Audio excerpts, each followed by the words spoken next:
आज हम लोग इस 2 दिनों की गैप के बाद दोबारा से इस वीडियो के माध्यम से जो मिल रहे हैं इस वीडियो पर मैं आप सभी बच्चों का हार्दिक अभिनंदन करता हूं, स्वागत करता हूं बच्चों।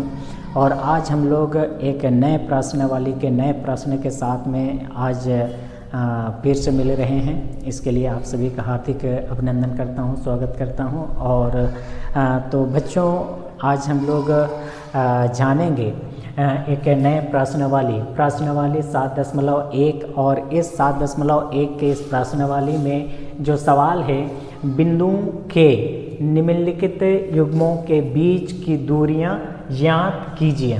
तो अब यहाँ पे जो बिंदुएं दी गई है, इन दो बिंदुओं के बीच की दूरी क्या हो सकती है, इसे ज्ञात करने के लिए जो सवाल पूछा गया है, अब इसको कैसे किस तरह से हम लोग हल करते हैं, बनाते हैं, आइए इसको हम लोग देखते हैं और समझने का काम करते हैं।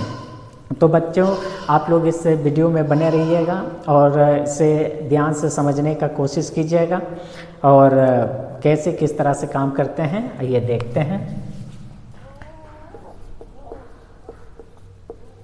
तो इसे हल करते हैं बच्चों। इसमें जैसे कि यहाँ पे पहला जो बिंदु है और इस बिंदु के निर्देशक 2,3 है और दूसरे बिंदु के निर्देशक 4,1 है। तो इन दो बिंदुओं के बीच की दूरी कितनी हो सकती है, इसको ज्ञात करने के लिए जो सवाल पूछा है, तो इसका काम हम लोग इस प्रकार से कर सकते हैं। एक सरल रेखा में इन दो बिंदुओं को दर्शाने का काम कर सकते हैं। आप इस तरह से एक सरल रेखा में दर्शाना चाहें तो दर्शा सकते हैं या बिना किसी दर्शाए भी इस काम को कर सकते हैं। तो देखिएगा यहाँ पे पहला बिंदु जो है, इसे ए से सूचित करना चाहें तो ए से सूचित कर सकते हैं। अब 2,3 है और ये दूसरा जो बिंदु है इसे हम लोग बी से सूचित कर देते हैं, 4,1 है।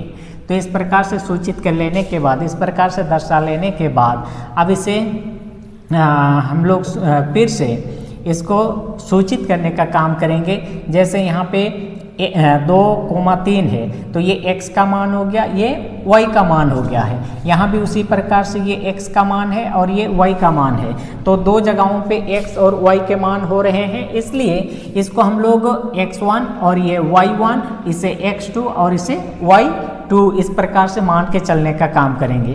तो अब यहाँ x1 बराबर 2 और y1 बराबर 3।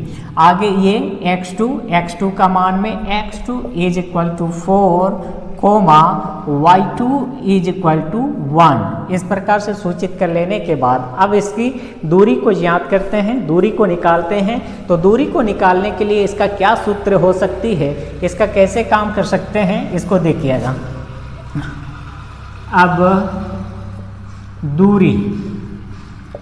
दूरी यानी a और b से सूचित किए हुए हैं, तो दूरी a b बराबर, अब रूट इसका सूत्र होता है, अब ब्रैकेट के अंदर में x2 माइनस x1 का होल स्क्वायर, अब प्लस लगेगा, फिर ये y2 माइनस y1 का होल स्क्वायर, ये सूत्र हो गया है। अब इस सूत्र में मानों को रखने का काम करेंगे और आगे इसका हल करते हैं।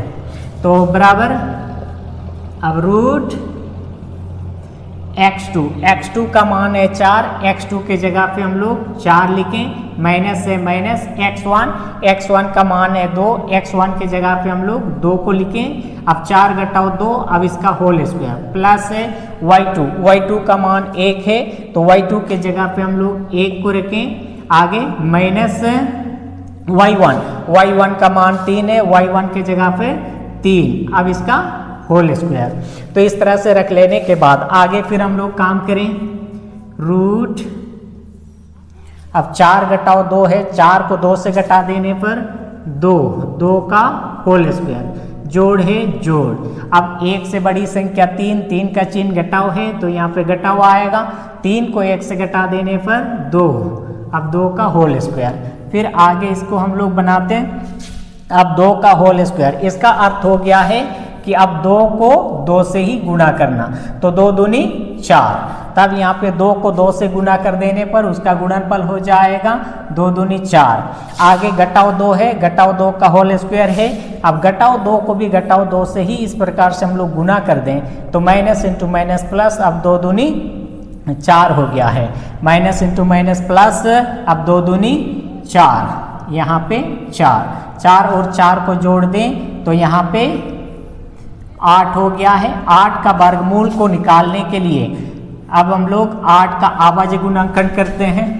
8 का आवाज्य गुणांकन करें तो 2 से 2 चौके 8, फिर 2 दूनी 4, अब ये 2 एका 2, तो 3 टू 2 में 8 का आवाज्य गुणांकन होगा, तब लिख सकते हैं 2 गुना 2 गुना 2। अब यहाँ पे 3 टू 2 में इसका आवाज्य गुणांकन हुआ है, तो इन तीनों में से इन 2 टू 2 का जो एक जोड़ा बन रही है और इसे रूट के बाहर ले जाने के लिए इन 2 टू 2 में से 1 टू 2 को रूट के बाहर, और ये 2 अकेला है, इसका कोई जोड़ी नहीं बन रहा है, इसलिए ये रूट के अंदर में ही रहेगा। तो 2 रूट 2 इतनी इकाई इसका दूरी हो गया है। तो यही हम लोग का आंसर है। इस तरह से इसको बना सकते हैं। इसको बनाने के लिए ज़्यादा कुछ मेहनत करने की कोई आवश्यकता नहीं है। यहाँ जो ये सूत्र है, इसी सूत्र का प्रयोग करके इसमें मानों को रख करके जहाँ जोड़ना है जोड़ेंगे, जहाँ घटाना है घटाएंगे, फिर उसके बाद इस प्रकार से घात जब मिलेगा तो उसको गुणा करने का काम करेंगे, फिर उसके बाद जोड़ या घटाव करने का काम कर सकते हैं। उस तरह से कर लेने के बाद आगे फिर इसकी दूरी को प्राप्त कर सकते हैं।